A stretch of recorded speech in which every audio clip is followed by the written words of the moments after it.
मैं quick recap दे देता हूँ आपको थर्मोडायनेमिक्स का। फ्लो टर्म पढ़ते हैं, एनर्जी कंजर्वेशन पर based, energy delta U plus work का सम, वर्क की चर्चा करें, P D V integration, pressure volume axis का प्रोसेस के लिए वॉल्यूम तक का पूरा एरिया, और वॉल्यूम बढ़ने पर पॉजिटिव, वॉल्यूम घटने पर नेगेटिव। साइकिल के लिए साइकिल का एरिया, पीवी डायग्राम में PV clockwise PV positive, P आपका PV anti clockwise negative, VP clockwise negative, same कहानी वीपी एंटी क्लॉकवाइज पॉजिटिव होता है। अलग अलग प्रोसेस का वर्क सुन लो भाई।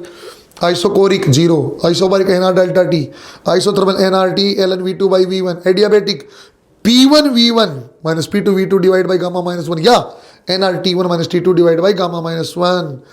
पॉलीट्रोपी का पढ़ना पड़ जाए तो NR T1 minus T2 bracket में ही है divide by x1 minus x2। Work कितनी कहानी है? इंटरनल एनर्जी परिवर्तन दुनिया की सबसे आसान काम है। किसी भी प्रोसेस के लिए ना आपका n C V delta T, C V का एफ बाई टू लिखा जा सकता है, आइसोथर्मल के जीरो, बाकी सब के लिए यही आंसर है।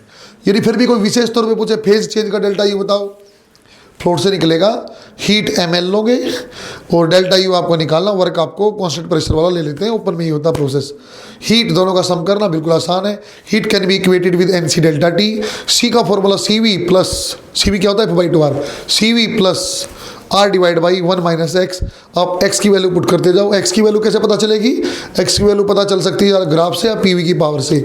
एडियाबेटिक प्रोसेस आपको याद ही, पीवी पावर गामा बोलो या T into we power gamma minus one बोलो, या P power one minus gamma T power gamma बोलो। कॉन्स्टेंट है गामा मोन एटोमिक 5/3, डाई एटोमिक 7/5, और आपका बोला जाए पॉली एटोमिक का नॉन लीनियर 4/3।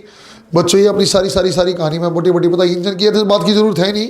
स्लोट की 100% एफिशिएंसी कभी नहीं हो सकती, आप जानते हो। या एक थर्मल रिजर्वायर में हीट ट्रांसफर करेंगे तो कभी वर्क नहीं आएगा।